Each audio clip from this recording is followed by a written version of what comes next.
Hi everyone. In today's tutorial, we will show you how to remove an extra store from your Shopify account.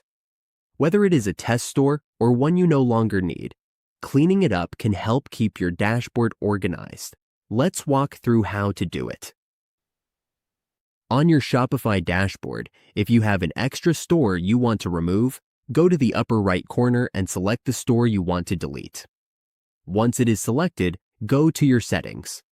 Under Settings, go to Plan. From there, click the Cancel Trial button. This is also how you delete a store. You just need to confirm the cancel plan, and a verification prompt will appear. Continue from there. Next, we will enter the license and provide a reason, such as difficulties in sales or any other reason. This part is optional. Once we confirm, just continue. Here, we do a final confirmation. Click the Cancel Trial button and it will load.